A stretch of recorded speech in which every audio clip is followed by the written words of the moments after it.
Marisol Touraine, bonjour. Bonjour.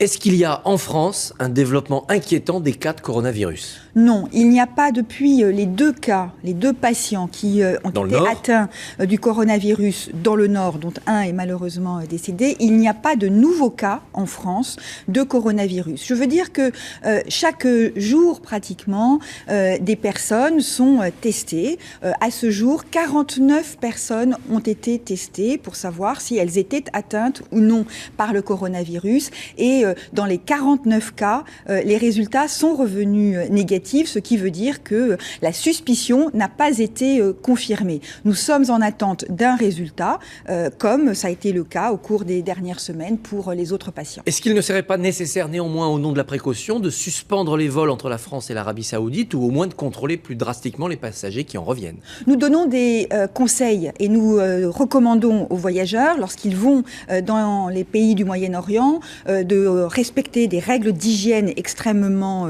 précises et de ne pas toucher d'animaux, je le répète, de ne pas entrer en contact avec des animaux, puisque nous ne connaissons pas l'origine de ce virus qui doit transiter par un animal, a priori, mais nous ne savons pas lequel. Au retour de voyage, nous recommandons à ces patients, à ces voyageurs, d'être attentifs à leur état de santé et au cas où ils développent de la fièvre, de la toux par exemple, de consulter rapidement. Donc pas d'interdiction, mais des recommandations précises. Il ne s'agit pas d'affoler. Nous avons une politique qui est une politique définie au niveau international. La France est évidemment en relation avec l'Organisation mondiale de la santé. Et je le dis, je souhaite qu'une coopération renforcée se mette en place au niveau international pour que nous puissions arriver à déterminer l'origine de ce virus. Pas de dysfonctionnement décelé à l'usine Teva de Sens où est conditionné le furosémide. Allez-vous diligenter d'autres enquêtes dans l'entreprise ? Il y a deux enquêtes qui sont menées parallèlement dans cette entreprise Teva. D'une part, une inspection a eu lieu qui n'a montré aucun dysfonctionnement permettant d'expliquer l'erreur de conditionnement que l'on a observée la semaine dernière. Concrètement, on a retrouvé des somnifères dans des boîtes qui devaient contenir des diurétiques et l'enquête qui a eu lieu ne permet pas de dire il y a eu tel dysfonctionnement. Mais il y a une deuxième enquête qui est en cours qui consiste à examiner le contenu des boîtes qui reviennent à l'entreprise sous contrôle évidemment des autorités sanitaires. Pour le moment, aucune des boîtes qui est revenue n'a fait apparaître de mauvais conditionnement. Le Figaro publie une lettre d'un ancien pharmacien employé par Teva qui dénonce le contrôle qualité défaillant dans l'entreprise. Est-ce que vous allez l'auditionner ? Est-ce qu'il va être entendu ? Écoutez, il va y avoir une saisine du parquet pour voir comment nous devons poursuivre l'enquête. Moi, je ne crois pas que les rumeurs, les commentaires des uns et des autres soient forcément utiles dans cette période. Mais je voudrais surtout indiquer que cette erreur qui est rarissime de conditionnement n'a rien à voir avec le fait que le médicament en question soit un médicament générique. On a l'impression qu'ils sont quand même traités un peu par-dessus la jambe. Non, c'est une entreprise qui est une entreprise reconnue, le premier génériqueur au niveau mondial. Il ne s'agit pas de dire les génériques sont de mauvais médicaments. Ça rapporte moins, donc on apporte moins de soins forcément. Non, absolument pas. C'est un marché évidemment considérable. J'insiste là-dessus. C'est un problème de conditionnement que nous cherchons à expliquer et à comprendre. Mais le fait que ce soit un médicament générique n'a rien à voir. Le générique est un médicament qui permet de soigner et qui soigne très bien. J'insiste là-dessus parce que la France est le seul pays développé dans lequel il y ait une telle inquiétude à l'égard des médicaments génériques. Et je veux redire que cette inquiétude n'a pas de fondement. Alors, le diurétique vient de Hongrie, le somnifère vient d'Espagne, tout ça est conditionné à Sens. C'est peut-être ça le problème. On devrait peut-être obliger les conditionnements sur le lieu de production. Le conditionnement a lieu en France. C'est ce qui se passe pour beaucoup de nos médicaments, y compris les médicaments de marque. C'est-à-dire les médicaments qui ne sont pas des génériques. J'ai indiqué que je souhaitais que nous puissions travailler avec l'industrie pharmaceutique à la relocalisation d'une partie de l'activité de production de médicaments médicaments sur le sol européen. Nous sommes en discussion. Cela suppose d'identifier notamment des filières stratégiques ou des médicaments qui, pour nous, sont particulièrement importants parce qu'il y a la sécurité, mais il y a aussi la volonté de lutter contre les ruptures éventuelles d'approvisionnement. Parfois, il arrive qu'un médicament ne soit plus disponible et c'est une préoccupation pour moi. Les deux cachets incriminés se ressemblent physiquement à l'œil. Est-ce qu'il ne faut pas imposer au laboratoire de mieux distinguer par des couleurs, par des formes, leurs médicaments? On peut le faire, mais vous savez, il y a beaucoup de médicaments.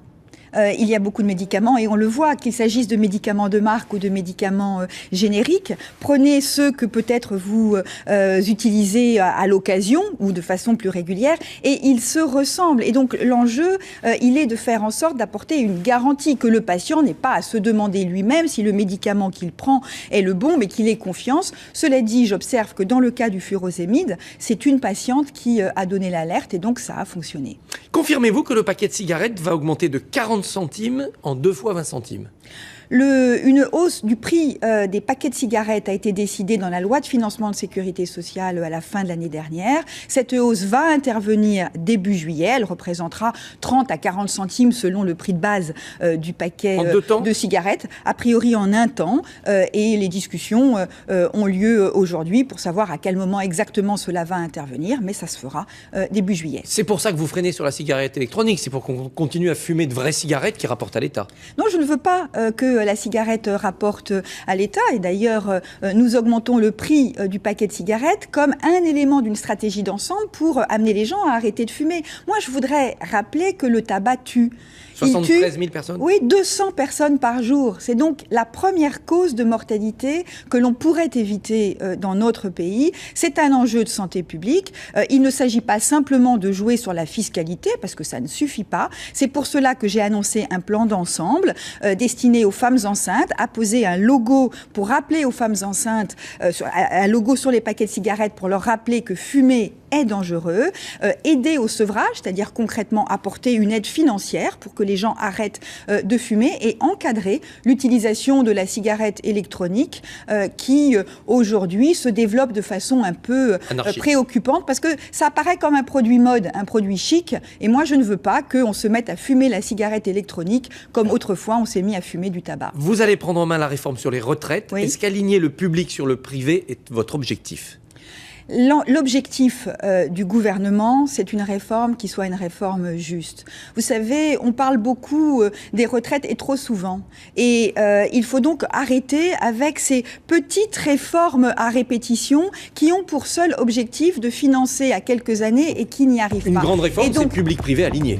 Une grande réforme, c'est une réforme qui inscrit nos régimes dans la durée. La question du public et du privé sera posée. Évidemment, la fonction publique ne restera pas à l'écart d'une réforme, mais montrer du doigt les fonctionnaires, ça n'est certainement pas une bonne façon pour aborder une réforme des retraites. Et les retraites seront moins indexées sur les prix, donc le pouvoir d'achat sera grignoté? À ce jour, aucune décision n'est prise. C'est une proposition qui est faite par certains. Ça n'est pas une proposition qui a nécessairement vocation à être retenue. Claude Guéant doit-il rendre les 260 000 € de primes qu'il a touchées de manière apparemment indue? En tout cas, il faut qu'il explique comment il a pu percevoir autant d'argent sous une forme qui n'était a priori pas légale. La justice est saisie, c'est à la justice de statuer.